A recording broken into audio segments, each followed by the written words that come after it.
Hello, everyone. Welcome to Open Views, where we are exploring the exciting world of open finance in Latin America. I'm Uri Tintoré, co-founder of Belvo, and we will be moderating this insightful session today. It is my pleasure to introduce our distinguished speaker, Scott Zoldi, the Chief Analytics Officer at FICO. Scott is renowned for his pioneering work in analytics and his role in shaping responsible AI practices across the financial sector.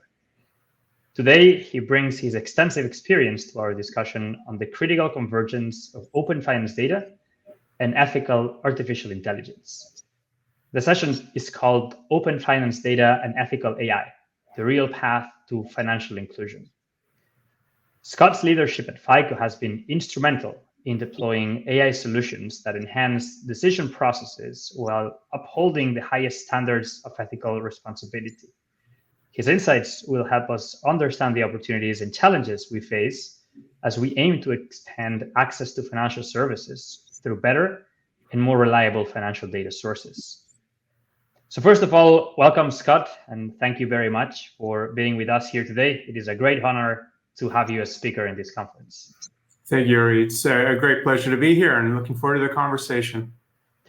Perfect. Let's start with a bit of history. For decades, banks and other credit grantors have relied on credit scores as a way to decide how to allocate their products and mitigate risks. Since the decade of the 50s, FICO has been a leading player in this field.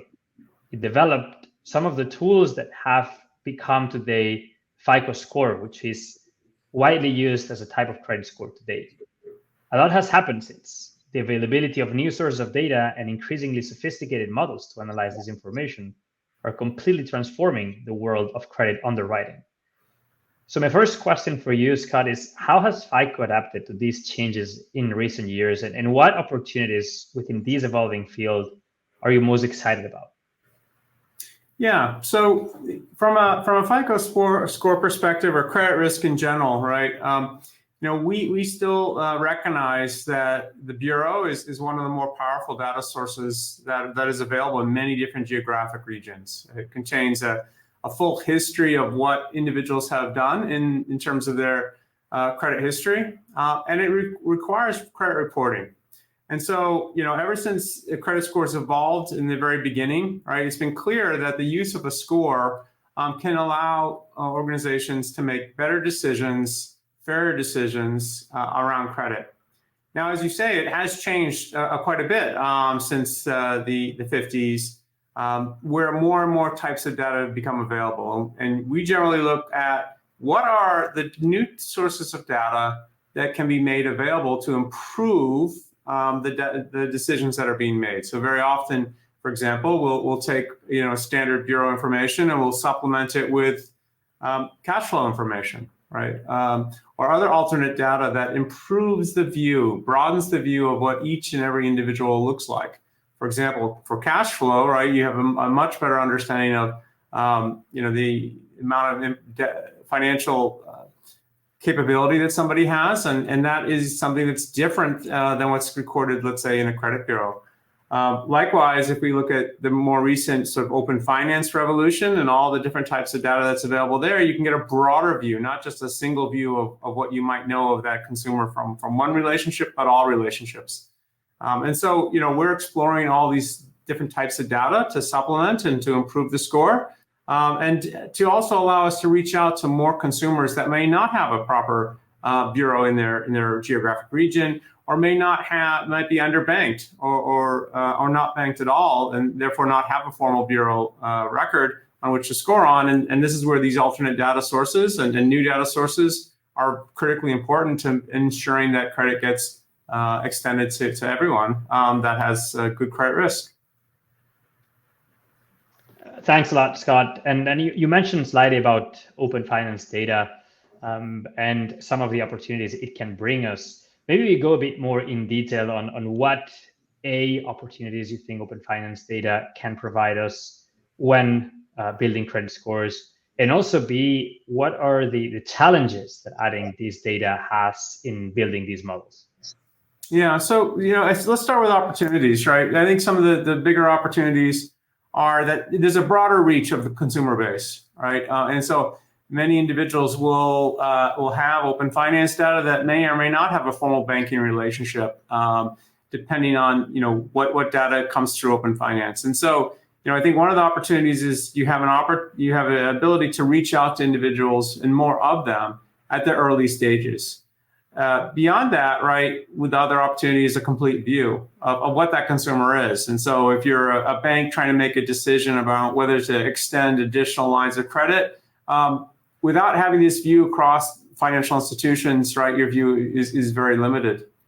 Beyond this, right, you have more and more data, and more data about the consumer means better personalization. It's all about personalization these days. And so we have this sort of opportunity to better understand Scott versus Sam and make a better decision based on the data that's made available.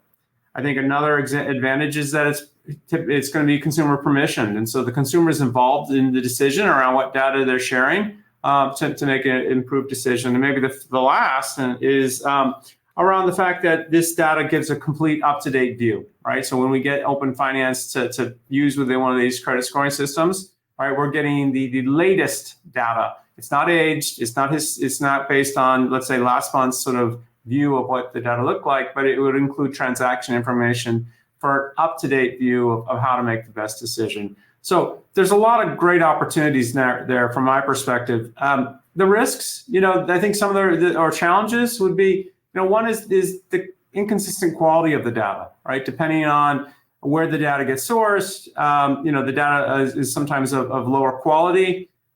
It's critically important to work with someone that will work with that data, enrich that data properly, and have some of the very best sort of enrichment capabilities, because models are going to require that you have supplemented data on top of the open finance data. And then I think the other sort of challenge is, when we build scores, we need to see outcomes. And so, there's also this sort of challenge, which is how often will we see that consumer again to understand if a decision got made to a grant credit, would we see whether or not that origination turned out to be granted or not, and was it good or not? And we need that information to continue to improve these models. And so those are some of the challenges, primarily because I think open finance is focused on making data available. It has less focused on, the sort of entire life cycle of building these sort of credit risk models. With that said, right, there's a lot of progress being made there, and I think that's why there's such a great opportunity despite challenges here. Excellent. Probably in the US, you've seen you've seen the use of this data happening for longer than we have seen in Latin America, and we always say that with the power of deciding whether an individual receives or not a financial service, it comes a great responsibility as well. Maybe can you explain a bit how regulatory bodies have ensured that when building these scores, we can ensure fairness within the credit score industry? Yeah. I mean, I think the U.S., since the evolution of credit scoring has many different regulations that are in place that focus on ensuring fairness within this ecosystem. One of those is the Fair Credit Reporting Act, and the Fair Credit Reporting Act essentially talks about the fact that you as a consumer have the right to ensure that the data that is represented about you is accurate, and if it's not accurate and it's being used to make a decision about you, that you can go and update that information or challenge that information, right? And so, the first of these is really to make sure that whatever data is being used can be contested and can be demonstrated to be correct, so that you're not getting, let's say, an improper treatment based on the quality of the data that's associated with you. The other would be ECOA, which is the Equal Credit Opportunity Act. It essentially outlines fairness. Right, that based on your race or your gender or ethnicity, that there shouldn't be any differences in terms of how credit gets extended to you, and that puts a lot of focus on ensuring that models are built without protected information in them. But also, moreover, it puts requirements around testing models to ensure that the least discriminatory models are being used, so that you can demonstrate that there is not this unfair bias. And that's critically important. I think in our earlier days, and we continue to do so, we use scorecard models that expose very clearly what drives models. In today's day and age, right, when we look at things like open finance data, machine learning is much more prevalent because of the complexity of all the data. And it's very easy to impute bias. And so these regulations have set the bar for what it means to use AI, machine learning, statistical models to extend credit, but it also emphasizes that, in doing so, you need to make sure you're not being discriminatory in the distribution of that, of those scores and of credit. And I think it's really important as other countries across the globe look at credit reporting to try to mirror that, and many do, because it's too easy to fall into traps where historical data drives outcomes. And we all know that historical data is full of bias. And so it takes a lot of work to build models on biased data and have unbiased outcomes. And that's what these regulations focus on, is to empower consumers, and also to put kind of guidelines on those that build scores to demonstrate that they're building them in non-discriminatory fashions. That's super interesting, and maybe we'd like to understand a bit how FICO has navigated the balance between, you can build a very complex model that it's very hard to explain, maybe very accurate, versus model that can be easily explained but has lower performance. So when trying to balance high precision with high transparency, you've probably have gone through specific trade-offs within FICO. I don't know if you can walk us through some of them and some of the specific things that you do at FICO to ensure both. Yeah, no, it's a great question, Uri, and really important to FICO. We started in this business, as you said, back in the 50s, and we've continued this legacy of trust. And one of the things that's very important to us is that we have to determine, what does a successful score look like? When you asked the question, you said, high performance score, and then, transparency. For FICO, it's about saying, explainable or transparent first, predictive second. So we focus first on the area of interpreting the score, ensuring that it's fair, and then prediction, right? And so we put that focus first, right? Which is, we cannot violate customer trust. We need to make sure that we're building models responsibly and transparently. And we will work very hard to get the very best performance in a way that is unbiased. Now, how do we do that? Well, one of the ways that we do that is that we at FICO focus on the concept of interpretability. So interpretability is different than explainability. So if you think about explainability, essentially, you're trying to reason why you got a score, right? So if you got a good score or a bad score, Uri, you and I can look at it and try to reason why you might have got that score. It's an explanation. It may not be true, right? and so from that perspective, we have to have a higher standard. In the same way that, in machine learning, we have what's called explainable AI, right? Again, it's a notion of what might be the reason why you got a good score or bad score, but it's not absolute. And so in these areas of extending credit, where whether you get extended credit or not extended credit makes a lifelong change to yourself or to your family or to your children, right? We can't have approximate explanations. We don't want to plausibly come up with an explanation. And therefore, we focus on interpretable models. And we have two major forms of interpretable models at FICO. The first are scorecard models. And scorecard models essentially are models that are fitted onto historical data using complex optimization techniques, where they are essentially segmented models that are linear in each of those segments, where you can look at each contribution of each term, right? And so I know from a points perspective how many points detracted from the very best score you could have got. And I can tell you, okay, this is the reason why you lost the most points. This is the second reason you lost the next, the next set of points. And I can give you a rank ordered list of what caused you to have a lower score than you wanted to have. Now, this is important because it is based on the model architecture itself. It's not based on us applying some algorithm. It's looking at the model and saying, Uri lost 50 points here because, he has three trade lines that are 60 days plus delinquent.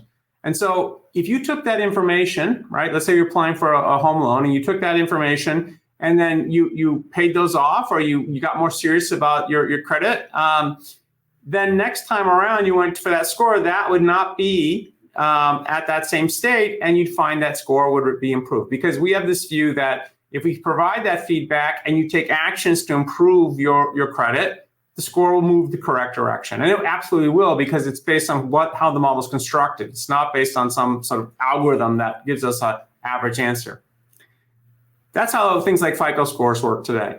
The other major aspect of this is called interpretable machine learning models. This is where the types of models we use in open finance. And these models are also interpretable, but they're using neural network technologies. And so the notions are very similar, except in these models, we understand which of the latent features, which are basically the nonlinear learning components of a neural networks, which of those are firing. Because when you apply machine learning to data, the main reason you do that is to allow the machine learning model to combine lots of different data and find relationships that you did not know was in the data to come up with a better score. And so now those interpretable machine learning models, or interpretable neural networks in the case of FICO, we will report what are those latent features and say, oh, Uri, it's actually a combination of the fact that you have a couple trade lines more than 60 plus days due, and you're asking for a very large mortgage amount, right? And so then you can go back and say, listen, maybe I improve my delinquency status, or maybe I will go for a smaller mortgage and have a better outcome. And so it provides you the same type of actionable feedback, so that if you change sort of the way that you're trying to obtain credit, you'd get a better score. And that's really important to us, right? That we know that because we can interpret the model and we know exactly what drives that model, that we can give you definitive Uri-specific sort of feedback in terms of what needs to be done. And that's a whole different level of standard than, let's say, explainability. Cool. So now we're able to interpret and really understand the models. Probably next step is, the ethical consideration, right? So you mentioned that in some cases these models can create bias, or in some historical data might be biased. I don't know for the audience who might not be deep experts on building machine learning models. I don't know if you can walk us through a practical example or an idea of how do we go about detecting bias and removing bias to ensure we have ethical models? Yeah. So it's a complicated topic, and it's one that I actually work with universities on to try to make sure more people have working experience, with how to detect bias and maybe remediate. I think the first thing that one needs to understand is that all data is biased, right? It's a historical record of how decisions got made in the past. And so we need to go into the model development process with a view that the model could very well be biased. And that there basically indicates that we need to inspect the model. And so the very first step here for us is the use of interpretable models. And again, regulation, like in the EU, we have the EU AI Act that basically classifies as credit risks as high risk AI.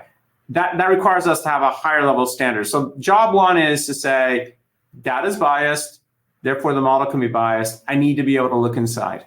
And so that's interpretability. Now, when we look at these interpretable models, what does it mean to address bias? What it means is that we need to go and isolate those same latent features that I talked about, right? That when we train a neural network, we have these latent features that are learned relationships that drive the score either higher or lower.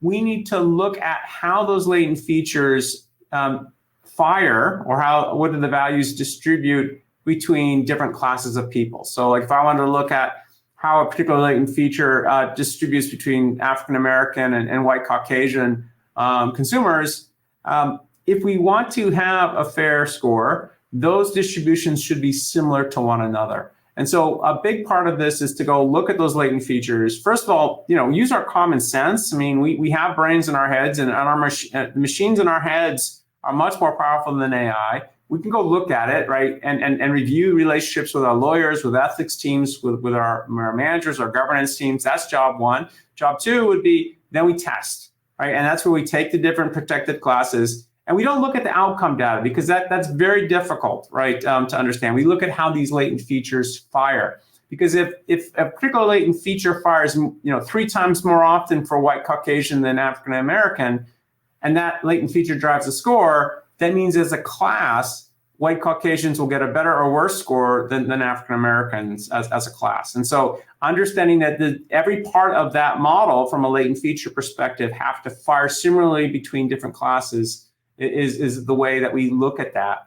Once the model's done and we've done all that work to satisfy ourselves, there's still more testing, right? And this is where, independent organizations that would use a score would go and demonstrate in their own environments with different data sets that the score itself on, let's say, an outcome, whether you get a loan or not get a loan, what is your score in different classes, whether or not that shows any bias or not. But as model developers, before even the clients would go and test those models for bias, we do all that work up front to ensure that we don't see anything that would drive a substantial difference for one class of individuals versus another class. And what does that mean, Uri? That means that we don't build models by throwing data into the cloud and just spin a model, right? It means that it takes months. It might take more than a year worth of human time, right? And 4 resources, 3 months, right? A lot of energy gets put on it, but it's very, very serious. I think the last part of it is these models are so important that very often our legal teams would be involved too, right? So it takes a team, a large team, but there's a lot of work there to ensure that it's built properly. And back to my earlier point, if we say that interpretability and fairness is more important than prediction, right, then everyone's head is on the right topic, right, to ensure that these fairness and ethics are met first. Prediction comes second. Typically, you can get both, right? And I think that's part of the main sort of focus we have. And I think for those that are listening, I think it's just we need to think about machine learning and models in this particular way. For machine learning models, their only purpose in life is to find relationships to get a better score. They're not good and they're not bad. They're not moral. They're not immoral. They're simply finding relationships in data. They don't know if they're discriminated or not. And that's why we need to go inspect and understand what it's learning. And if we see a relationship in there that shows some bias, we as scientists, we as developers remove that relationship. We basically put a constraint that says you cannot combine these two things together because it imputes bias, and we try again. And machine learning model is a tool. That's all it is. There's not one solution. There's an infinite number of solutions. Some are going to be biased, some are going to be not biased. And we have to search that space and work through what are the relationships that should not be allowed. And if we do that properly, right, we'll have a model that's ethical, and we'll have a model that's interpretable, and we'll have a model that's predictive. And that's why it's a human effort as much as it is a machine and data science effort. And do you think that the use of open finance data is actually making your life building more ethical models and more interpretable models easier or actually harder? It's a great question. I think it's actually, so there's 2 ways to answer it. I think the fact that we include more individuals because we're broadening the types of data that are being used, in that sense, it's more ethical because we're reaching out to people that may not have data, let's say, in a bureau, right? And we're showing more data, right? And that data allows me to get to a better outcome. So from that sense, right, it's easier to get to an ethical outcome because we have more information and we're more inclusive. It is also harder because with all this additional data, there's more ways that bias can creep in. And so that's where we have to spend more time focusing on what those relationships are. Some of these relationships no one's ever seen before, right? If you have a new open finance data source that's never been seen by anyone, and you combine it with data we already know, we don't know what those relationships are going to be yet. But it's worth it for sure because we're going to be more inclusive. And we have the science today and these interpretable models to go through that exercise to look at each of those learned relationships and decide which ones are allowed or which ones are not allowed. So I think on the whole, it's a more equitable way to extend credit is to include more information to make a better decision. I liked a lot that you mentioned that, for example, people who might not have credit bureau info, and that is by itself a bias as well, right? So, I mean, we're kind of so when if you don't have this information, then you're not going to be able to access a loan. People who do have, they're going to be able to access a loan, and then we're just making the problem bigger and bigger. So at the beginning, you said all data contains bias, but I'm also leaving this chat with even the sentence that no data is also biased. So it's absolutely, you're absolutely correct. Yeah, I think that's and it's fascinating, and at the same time, it shows with the complexity of what you do. Maybe one final question from my side to close. I mean, we're looking at probably a new era of AI.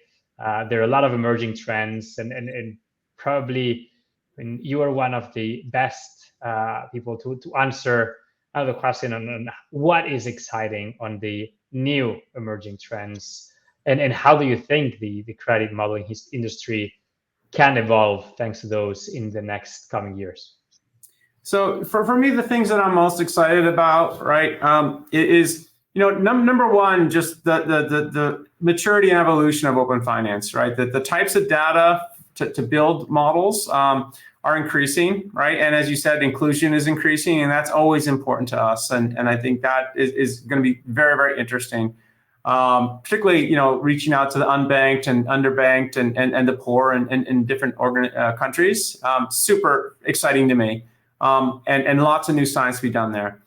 I think the other sort of focus for me is, we see regulation increasing across the globe, and that regulation means that scientists need to build models effectively and properly. And that's exciting also, right? Because, I feel that this will drive a level of accountability in model development, right? One of the things that you're aware of and we've worked on is blockchain, right? And blockchain is one of these things that's super important. Today, I wrote a patent that I filed in 2018. Now in 2024, people are talking about, this convergence of blockchain and AI. It's driving accountability in the way that we build models. And so we're moving away in the areas of credit risk where these are very critically important decisions. We're moving away from using AI as a science project or a college project, right? To understanding that these tools, these scores are going to impact people's lives, and there's a seriousness coming out of it.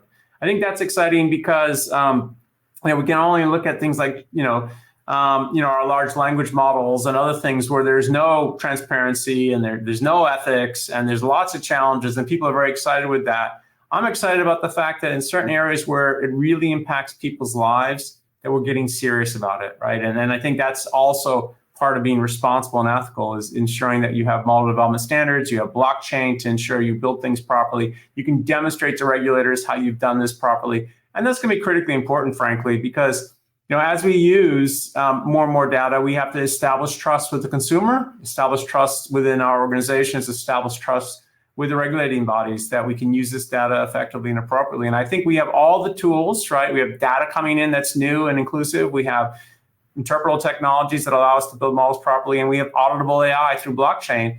And these three things, for example, coming together means that we can really revolutionize how credit gets extended and how we leverage open finance to make better outcomes for people. So that's what I'm excited about. Thanks a lot, Scott. I'm pretty sure, the audience has enjoyed the chat. I can tell that a lot of the advancements and usage of open finance data in Latin America is related to the credit industry. So a lot that we can learn from companies like FICO. A lot can be done in Latin America. So really appreciate all the insights and the information you shared. And for everyone who's watching, we hope you enjoyed this conversation, and we also hope that you watch and enjoy the rest of Open Views. Thank you very much, Scott, and thanks everyone for attending. Thank you.